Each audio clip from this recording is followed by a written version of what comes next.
ಸರ್ವರಿಗೂ ನಮಸ್ಕಾರಗಳು.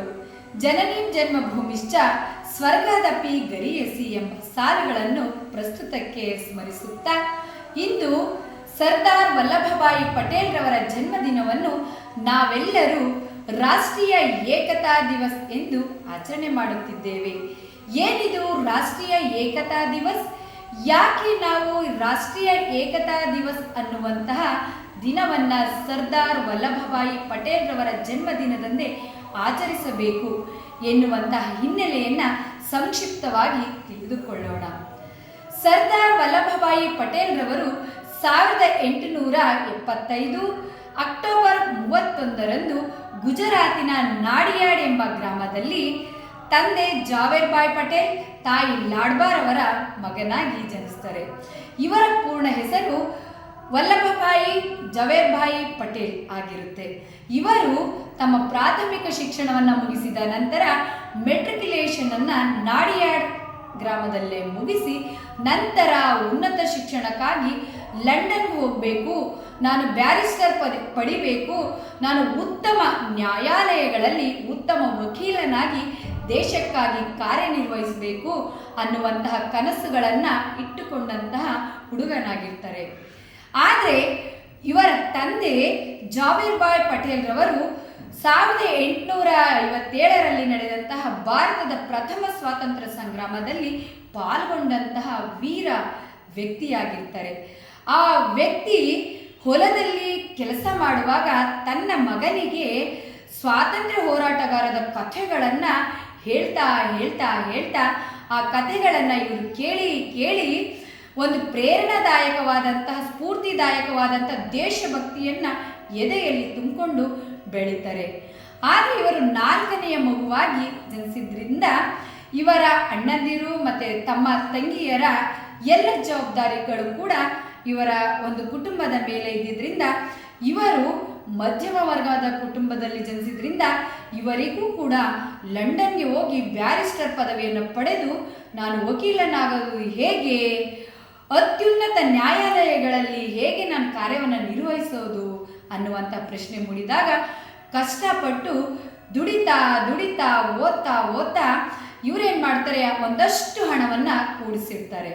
ಆ ಒಂದಷ್ಟು ಹಣವನ್ನು ಕೂಡಿಸಿಟ್ಟು ಲಂಡನ್ಗೆ ಹಾರಬೇಕು ಅನ್ನುವಂಥ ಅಷ್ಟರಲ್ಲಿ ಅವರ ಅಣ್ಣ, ನೀನಿನ್ನು ಚಿಕ್ಕವನು, ನಾನು ಹೋಗಿ ಆ ಒಂದು ಪದವಿಯನ್ನು ಪಡ್ಕೊಳ್ತೀನಿ, ನಂತರದಲ್ಲಿ ನೀನು ಹೋಗು ಅನ್ನುವಂತಹ ಒಂದು ಮಾತುಕತೆಯಾದಾಗ ಆಗ ಇವರು ಎಲ್ಲ ಹಣವನ್ನು ಅವರ ಅಣ್ಣನಿಗೆ ಅರ್ಪಿಸಿ ಅವರನ್ನು ಬೀಳ್ಕೊಡ್ತಾರೆ.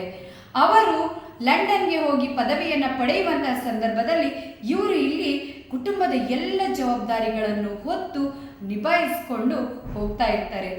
ನಂತರದಲ್ಲಿ ಇವರಿಗೆ ಬಾಲ್ಯ ವಿವಾಹವು ಕೂಡ ಆಗಿರುತ್ತೆ.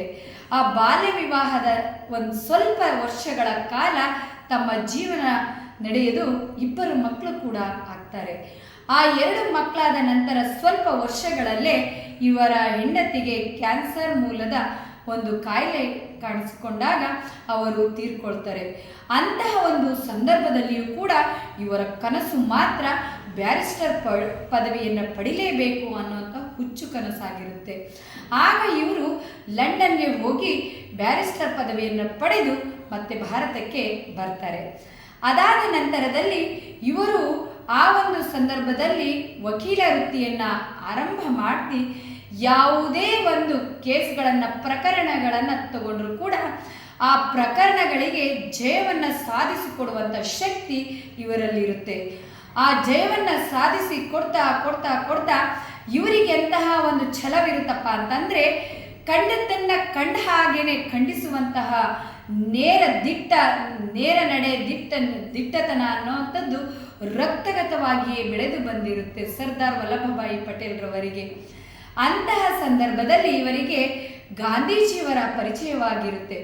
ಗಾಂಧೀಜಿಯವರು ದಕ್ಷಿಣ ಆಫ್ರಿಕಾದಲ್ಲಿ ಹೋಗಿ ಅವರು ಕೂಡ ಅಲ್ಲಿ ವರ್ಣಭೇದ ರೀತಿಯನ್ನು ಬಹಳ ಒಂದು ಉತ್ತಮ ರೀತಿಯಲ್ಲಿ ಬಗೆಹರಿಸಿ ಬಂದಿರುವಂತಹ ವ್ಯಕ್ತಿ ಆಗಿದ್ದರಿಂದ ಅವರ ಜೊತೆಗೆ ಇವರು ಕೂಡ ಸೇರಿಕೊಳ್ತಾರೆ. ಗಾಂಧೀಜಿಯವರ ಮಾರ್ಗದರ್ಶನದಲ್ಲಿ ಬೆಳೆದಂಥ ಕೂಸು ಅಥವಾ ಅವರ ಒಂದು ಕೈ ಕೆಳಗೆ ಇವರು ಅವರ ಮಾತುಗಳನ್ನು ಚಾಚು ತಪ್ಪದೆ ಮಾಡ್ತಾ ಇದ್ದಂತಹ ಒಬ್ಬ ಸ್ನೇಹಿತ ಅಂತಲೂ ಕೂಡ ಹೇಳಬಹುದು. ಯಾಕೆ ಅಂತ ಹೇಳಿದ್ರೆ 1918ರಲ್ಲಿ ಇಡೀ ದೇಶದೆಲ್ಲೆಡೆ ಒಂದು ಬರಗಾಲ ಆವರಿಸಿರುತ್ತೆ. ಮತ್ತು ಗುಜರಾತಲ್ಲಿ ಖೇಡಾ ಜಿಲ್ಲೆಯಲ್ಲಿ ಅಲ್ಲಿ ಎಲ್ಲ ಬರಗಾಲ ಬಂದು ಬ್ರಿಟಿಷರು ಏನು ಮಾಡಿರ್ತಾರೆ ಅಂತಂದರೆ ರೈತರಿಗೆ ಒಂದು ಬೆಳೆಯ ಮೇಲೆ ತೆರಿಗೆಯನ್ನು ಏರಿಸಿ ಅವರಿಗೆ ಆಹಾರ ಸಿಗಲಾರದ ಹಾಗೆ ಮಾಡಿರ್ತಾರೆ. ಅಂತಹ ಒಂದು ಸಂದರ್ಭದಲ್ಲಿ ಮಹಾತ್ಮ ಗಾಂಧೀಜಿಯವರು ನೇತೃತ್ವವನ್ನು ವಹಿಸಿಕೊಂಡು ಆ ಒಂದು ಹೋರಾಟದಲ್ಲಿ ನನಗೆ ಒಬ್ಬರು ಸಹಾಯಕರಾಗಿ ಬೇಕು ಅಂತ ಕೇಳಿದಾಗ ಸರ್ದಾರ್ ವಲ್ಲಭಭಾಯಿ ಪಟೇಲ್ರವರು ಅಂದೇ ತಮ್ಮ ವಕೀಲ ವೃತ್ತಿಯ ಕೋಟನ್ನು ತೆಗೆದುಹಾಕಿ ಅವ್ರ ಜೊತೆಗೆ ಸೇರಿಬಿಡ್ತಾರೆ. ಅವ್ರ ಜೊತೆಗೆ ಸೇರಿದ ನಂತರದಲ್ಲಿ ಬ್ರಿಟಿಷರ ವಿರುದ್ಧ ಹೋರಾಟ ಮಾಡಿ ರೈತರ ತೆರಿಗೆಯನ್ನು ಕಟ್ಟದ ಹಾಗೆ ಆ ಒಂದು ಅಹಿಂಸಾತ್ಮಕವಾಗಿ ಹೋರಾಟವನ್ನು ಮಾಡಿ ಆ ಒಂದು ಹೋರಾಟದಲ್ಲಿಯೂ ಕೂಡ ಇವರಿಗೆ ಗೆಲುವಾಗುತ್ತೆ. ಆಗ ಆ ಒಂದು ಹೋರಾಟದ ನಂತರದಲ್ಲಿ ಇವರು ತಮ್ಮ ವೃತ್ತಿಯನ್ನು ಅವ್ರು ಅಂದ್ಕೊಂಡಿರ್ತಾರೆ, ಒಬ್ಬರು ಸಮಾಜಕ್ಕೆ ಒಬ್ಬರು ಮನೆಗೆ ಅಂತ ಹೇಳಿ ಅವರಣ್ಣ ಅವರು ನಿರ್ಧಾರ ಮಾಡಿಕೊಂಡಿದ್ದಂತಹ ನಿರ್ಧಾರವನ್ನು ಬದಲಾಯಿಸಿಕೊಂಡು ಸಂದರ್ಭ ಬಂದಾಗ ಸಮಾಜಕ್ಕೆ ನಾವು ದುಡಿಯುವಂಥದ್ದು ತಪ್ಪಿಲ್ಲ ಅನ್ನುವಂಥದ್ದನ್ನು ಆಯ್ಕೆ ಮಾಡಿಕೊಂಡು ಭಾರತದ ಒಂದು ಸ್ವಾತಂತ್ರ್ಯದ ಹೋರಾಟದ ಹಾದಿಯಲ್ಲಿ ತಮ್ಮ ಜೀವನವನ್ನೇ ಅರ್ಪಿಸಿಕೊಂಡು ತಾವು ದುಡಿತಾ ಹೋಗ್ತಾರೆ.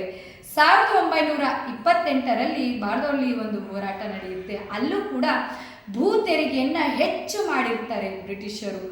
ಆ ಭೂ ತೆರಿಗೆಯನ್ನು ಕೊಡಬೇಡಿ ಎಂದು ಇವರೇ ನಾಯಕತ್ವವನ್ನು ವಹಿಸಿಕೊಂಡು ರೈತರಿಗೆಲ್ಲರಿಗೂ ಒಟ್ಟುಗೂಡಿಸ್ಕೊಂಡು ಅಲ್ಲೂ ಸತ್ಯಾಗ್ರಹವನ್ನು ಮಾಡಿ ಅಹಿಂಸಾತ್ಮಕವಾಗಿಯೇ ಆ ಒಂದು ಭೂ ತೆರಿಗೆಯನ್ನು ಕೊಡದ ಹಾಗೆ ಬ್ರಿಟಿಷರೇ ಸೋತು ಇವರಿಗೆ ಭೂ ತೆರಿಗೆಯನ್ನು ಹಿಂತೆಗೆದುಕೊಳ್ಳುವಂತಹ ಸನ್ನಿವೇಶವನ್ನು ಸೃಷ್ಟಿ ಮಾಡಿ ಹೋರಾಟದಲ್ಲಿ ಅಲ್ಲೂ ಕೂಡ ಜಯಗಳಿಸ್ತಾರೆ.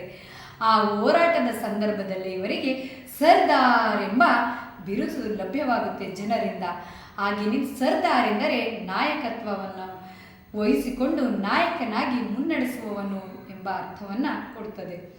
ಅದೇ ಒಂದು ಪಥದಲ್ಲಿ ಸಾಕ್ತಾ ಸಾಕ್ತಾ ಸಾಕ್ತಾ ಸರ್ದಾರ್ ವಲ್ಲಭಭಾಯಿ ಪಟೇಲ್ರವರು ಒಂದು ಸ್ವಾತಂತ್ರ್ಯದ ಹೋರಾಟದಲ್ಲಿ ಭಾರತದ ಒಂದು ಏಳಿಗೆಯ ಪಥದಲ್ಲಿ ತಮ್ಮ ಜೀವನವನ್ನು ಮುಡಿಪಾಗಿಡ್ತಾ ಇಡೀ ಭಾರತದ ಪ್ರಜೆಗಳಿಗೆ ಒಂದು ಮಾದರಿಯ ನಾಯಕನಾಗಿ ಸಾಕ್ತಾರೆ.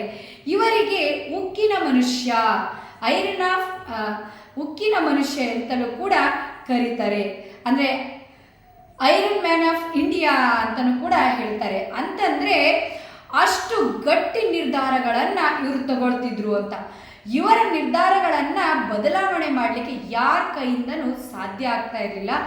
ಅಷ್ಟು ನಿರ್ಧಾರ ಅಷ್ಟು ಸದೃಢವಾಗಿರ್ತಿತ್ತು, ಅದರೊಳಗೆ ಜಯ ಇರ್ತಿತ್ತು, ಅದರೊಳಗೆ ಒಂದು ಅರ್ಥಪೂರ್ಣವಾದಂತಹ ನಿರ್ಧಾರ ಅಡಗಿರ್ತಿತ್ತು. ಮತ್ತು ನಮ್ಮ ದೇಶದ ಭವಿಷ್ಯದ ಒಳಿತಿಗಾಗಿ ಆ ನಿರ್ಧಾರಗಳು ಇರ್ತಿದ್ವು ಅನ್ನೋವಂಥದ್ದಕ್ಕಾಗಿ ಇವರನ್ನು ಉಕ್ಕಿನ ಮನುಷ್ಯ ಅಂತ ಹೇಳಿ ಕರೀತಾರೆ. 1947 ಆಗಸ್ಟ್ 15ಕ್ಕೆ ನಮಗೆ ಭಾರತಕ್ಕೆ ಸ್ವಾತಂತ್ರ್ಯ ಬರುತ್ತೆ. ಯಾಕೆ ಇವರ ಒಂದು ಜನ್ಮದಿನವನ್ನು ಏಕತಾ ದಿವಸ್ ಅಂತ ನಾವು ಆಚರಣೆ ಮಾಡ್ತಾ ಇದ್ದೀವಿ ಅನ್ನೋದಕ್ಕೆ 2014ರಿಂದ ಈ ಒಂದು ದಿನವನ್ನು ರಾಷ್ಟ್ರೀಯ ಏಕತಾ ದಿವಸ್ ಎಂದು ಆಚರಣೆ ಮಾಡ್ಕೊಳ್ತಾ ಬರ್ತಾ ಇದ್ದೀವಿ. ಯಾಕೆ ನಾವು ಇದನ್ನು ಮಾಡ್ತಾ ಇದ್ದೀವಿ ಅಂತಂದರೆ ನೋಡ್ರಿ, ವಿವಿಧತೆಯಲ್ಲಿ ನಾವು ಏಕತೆಯನ್ನು ಕಾಣುವಂಥ ರಾಷ್ಟ್ರ ಅಂತ ಅಂದಾಗ ನನ್ನ ಭಾರತ. ಮತ್ತು ನಾವು ಒಂದು ಯಾವುದೇ ಒಂದು ಸನ್ನಿವೇಶದಲ್ಲೂ ಕೂಡ ಭಾವೈಕ್ಯವಾಗಿ ಭ್ರಾತೃತ್ವದಿಂದ ಹೋರಾಟವನ್ನು ಮಾಡ್ತೀವಿ. ಅದು ಶಾಂತಿಯುತವಾಗಿರುತ್ತೆ. ನಾವೆಲ್ಲರೂ ಕೂಡ ಸಹಬಾಳ್ವೆಗೆ ಉದಾಹರಣೆ ಆಗಿದ್ದೀವಿ ಅನ್ನೋದನ್ನು ಸಾಬೀತುಪಡಿಸಿದವರು ಸರ್ದಾರ್ ವಲ್ಲಭಭಾಯಿ ಪಟೇಲ್ರವರು. 1947 ಆಗಸ್ಟ್ 15ಕ್ಕೆ ನಮಗೆ ಸ್ವಾತಂತ್ರ್ಯ ಏನೋ ಬಂದುಬಿಡ್ತು. ಬ್ರಿಟಿಷರು ನಮಗೆ ನಮ್ಮ ದೇಶವನ್ನು ಬಿಟ್ಕೊಟ್ಟು ಹೋದರು. ಆದರೆ ಅವತ್ತು 2 ದೇಶಗಳು ಆಗ್ತವೆ, ಒಂದು ಪಾಕಿಸ್ತಾನ, ಒಂದು ಹಿಂದೂಸ್ತಾನ ಅಂತ ಹೇಳಿ. ಆದರೆ ಬ್ರಿಟಿಷರು ಇನ್ನೊಂದು ಬೇಡಿಕೆಯನ್ನು ಇಟ್ಟಿರ್ತಾರೆ, ಒಂದು ರಾಜರ ಸಂಸ್ಥಾನವನ್ನು ಆಗಬೇಕು ಅಂಥೇಳಿ. ಯಾಕೆ ಅಂತ ಹೇಳಿದ್ರೆ ಆ ಒಂದು ಸಂದರ್ಭದಲ್ಲಿ ನಮ್ಮ ಭಾರತವನ್ನು ರಾಜರು ಕೂಡ ಆಳ್ವಿಕೆ ಮಾಡ್ತಿದ್ರಿಂದ ಹಾಗಾಗಬೇಕು ಅಂತ. ಆದರೆ ಸರ್ದಾರ್ ವಲ್ಲಭಭಾಯಿ ಪಟೇಲ್ರವರು ಹಠ ಹಿಡಿತಾರೆ, ಇಲ್ಲ, ಹಿಂದೂಸ್ತಾನದ ಜೊತೆಗೆ ರಾಜರು ಸೇರ್ಕೊಳ್ತಾರೆ, ನಮ್ಮ ಭಾರತ, ಇಡೀ ಭಾರತ ರಾಜರನ್ನೊಳಗೊಂಡಂಥ ಸಂಸ್ಥಾನಗಳು ಸೇರಿ ಆಗ್ತವೆ ಅನ್ನೋದನ್ನ ಹಠ ಹಿಡಿತಾರೆ. ಆಗ ಯಾರ್ಯಾರು ಒಪ್ಕೊಳ್ತಾರೋ ಅವ್ರ ಹತ್ರ, ಎಲ್ಲರ ಹತ್ರನೂ ಹೋಗಿ ಇಡೀ ಒಂದು ಭಾರತದ ಸಂಸ್ಥಾನಗಳನ್ನು ಒಟ್ಟುಗೂಡಿಸ್ತಾರೆ. ಆದರೆ ಅದರಲ್ಲಿ ದುಃಖಕರ ಸಂಗತಿ ಏನಪ್ಪ ಅಂತಂದರೆ, 3 ಸಂಸ್ಥಾನಗಳು ನಮ್ಮ ಭಾರತಕ್ಕೆ 1947ರಲ್ಲಿ ಸೇರ್ಕೊಂಡಿರಲಿಲ್ಲ. ಜುನಾಗಢ, ಕಾಶ್ಮೀರ ಮತ್ತು ಹೈದರಾಬಾದ್. ಈ 3 ಸಂಸ್ಥಾನಗಳು ನಮ್ಮ ಭಾರತವನ್ನು ಬಿಟ್ಟು ಹೊರಗಿದ್ವು. ಅಂತಹ ಒಂದು ಸಂದರ್ಭದಲ್ಲಿ ಇವರು ಆ ಒಂದು ಜುನಾಗಢ, ಕಾಶ್ಮೀರವನ್ನು ಸೇರಿಸಿಕೊಳ್ಳುತ್ತಾ 1948 ಸೆಪ್ಟೆಂಬರ್ 17ಕ್ಕೆ ಹೈದರಾಬಾದ್ ನಮ್ಮ ಭಾರತಕ್ಕೆ ಸೇರಿಕೊಳ್ಳುತ್ತೆ. ಹೈದರಾಬಾದನ್ನು ಸೇರಿಸಬೇಕು ಅಂತ ಹೇಳಿದ್ರೆ ಬಹಳಷ್ಟು ಶ್ರಮ ಇವರದ್ದಾಗಿರುತ್ತೆ. 1947ರಲ್ಲಿ ಸ್ವಾತಂತ್ರ್ಯ ಬಂದಾಗ ಉಪ ಪ್ರಧಾನಿಯಾಗಿ ಜವಾಹರ್ಲಾಲ್ ನೆಹರೂರವರು ಪ್ರಧಾನಮಂತ್ರಿಯಾಗಿ ನೇಮಕಗೊಳ್ತಾರೆ. ಉಪ ಪ್ರಧಾನಿಯಾಗಿ ಸರ್ದಾರ್ ವಲ್ಲಭಭಾಯಿ ಪಟೇಲ್ ರವರು ನಮ್ಮ ಭಾರತಕ್ಕೆ ಸೇರಿಕೊಳ್ತಾರೆ. ಅಂತಹ ಒಂದು ಸಂದರ್ಭದಲ್ಲಿ ಇವರು ಗೃಹ ಸಚಿವರಾಗಿ ಮತ್ತು ನಮ್ಮ ರಾಜ್ಯಗಳ ವ್ಯವಹಾರಗಳನ್ನು ನೋಡಿಕೊಳ್ಳುವಂತಹ ಇಲಾಖೆಗಳನ್ನ ನೋಡ್ಕೊಳ್ತಾ ಇರ್ತಾರೆ. ಹಾಗಾದರೆ ಗೃಹ ಸಚಿವರು ಇವರಾಗಿದ್ದರಿಂದ ಇವರೇನು ಮಾಡ್ತಾರೆ, ಒಂದು ಆಪರೇಷನ್ ಪೋಲೋ ಅಂತಂದರೆ ನಾವು ನಮ್ಮ ಜನರಿಗೆ ರಕ್ಷಣೆ ಕೊಡ್ತೀವಿ ಅನ್ನುವಂತಹ ಒಂದು ಕಾರ್ಯಾಚರಣೆಯಲ್ಲಿ ಪೊಲೀಸ್ ಪಡೆಯನ್ನು ಹೈದರಾಬಾದ್ಗೆ ಕಳಿಸ್ತಾರೆ. ಹೈದರಾಬಾದ್ಗೆ ಕಳಿಸಿ 8 ದಿಕ್ಕುಗಳಲ್ಲಿ ನಮ್ಮ ಸೈನ್ಯ ಆವರಿಸಿ ಕೊನೆಯಲ್ಲಿ ನಿಜಾಮ ನಮ್ಮ ಒಂದು ಭಾರತಕ್ಕೆ ಈ ಒಂದು ಸಂಸ್ಥಾನವನ್ನು ಬಿಟ್ಕೊಡ್ತೀನಿ, ನಾನು ಈ ಭಾರತಕ್ಕೆ ಹೈದರಾಬಾದ್ ಸಂಸ್ಥಾನವನ್ನು ಸೇರಿಸಲಿಕ್ಕೆ ನನ್ನ ಒಪ್ಪಿಗೆ ಇದೆ ಅನ್ನುವಂತಹ ಹೇಳಿಕೆಯನ್ನು ಆಕಾಶವಾಣಿಯಲ್ಲಿ ಕೊಡುವಂತಹ ಒಂದು ಸನ್ನಿವೇಶವನ್ನು ಸರ್ದಾರ್ ವಲ್ಲಭಭಾಯಿ ಪಟೇಲ್ ರವರು ಸೃಷ್ಟಿ ಮಾಡ್ತಾರೆ. ಹಾಗಾಗಿ ಇವರ ಒಂದು ಜನ್ಮದಿನವನ್ನು ರಾಷ್ಟ್ರೀಯ ಏಕತಾ ದಿವಸ್ ಅಂತ ಆಚರಣೆ ಮಾಡ್ತಿದ್ದೀವಿ. ಈ ಏಕತೆ ಅಂತಂದರೆ ಇಡೀ ಛಿದ್ರವಾಗಿದ್ದಂತಹ ಇಡೀ ಪ್ರಾಂತ್ಯಗಳನ್ನು ನಮ್ಮ ಭಾರತಾಂಬೆಯ ಮಡಿಲಿಗೆ, ಎಲ್ಲ ಮಕ್ಕಳನ್ನು ನಮ್ಮ ಭಾರತಾಂಬೆಯ ಮಡಿಲಿಗೆ ಸೇರಿಸಿದಂತಹ ಕೀರ್ತಿ ಇವರಿಗೆ ಸಲ್ಲುತ್ತೆ. ಹಾಗಾಗಿ ನಾವು ಇವರನ್ನು ಎಂದಿಗೂ ಮರೆಯಲಿಕ್ಕೆ ಸಾಧ್ಯನೇ ಇಲ್ಲ. ಯಾಕೆ ಅಂತ ಹೇಳಿದರೆ, ನಮ್ಮ ಭಾರತಕ್ಕೆ ಸ್ವಾತಂತ್ರ್ಯ ಸುಮ್ಮನೆ ಬಂದಿಲ್ಲ.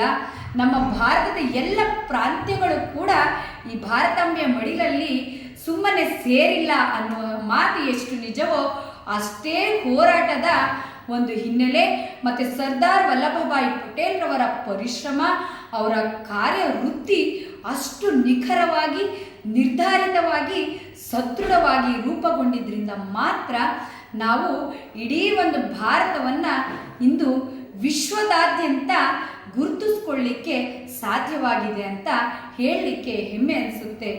ಇಂದಿನ ನಾವೆಲ್ಲ ಮಕ್ಕಳು ಕೂಡ ಇವರ ಒಂದು ಸನ್ಮಾರ್ಗದಲ್ಲಿ, ಇವರ ಒಂದು ನೇರ ನುಡಿಯಲ್ಲಿ, ಇವರ ಒಂದು ಸದ್ಗುಣಗಳ ಸಾಲಿನಲ್ಲಿ ನಡೆದಿದ್ದೆ ಆದರೆ ನಮ್ಮ ಒಂದು ಮನದಲ್ಲಿ ಭ್ರಾತೃತ್ವದ ಭಾವನೆ, ಸಹಾನುಭಾಳ್ವೆ, ಹಾಗೆ ನಮ್ಮ ದೇಶಕ್ಕಾಗಿ ದುಡಿಯುವಂತಹ ಧ್ಯೇಯ ಮತ್ತು ನಮ್ಮ ದೇಶಾಭಿಮಾನ, ದೇಶಪ್ರೇಮ, ನಾಡ ರಕ್ಷಣೆ ಎಲ್ಲ ಗುಣಗಳು ಕೂಡ ಇವರಂಥವರ ಮಾರ್ಗದರ್ಶನದಲ್ಲಿ ನಾವು ನಡೆದಾಗ ಅಥವಾ ಇವರ ಇತಿಹಾಸವನ್ನು ತಿಳಿದುಕೊಂಡಾಗ ರಕ್ತಗತವಾಗಿ ಬೆಳೆಸಿಕೊಳ್ಳಿಕ್ಕೆ ಸಾಧ್ಯವಾಗುತ್ತೆ.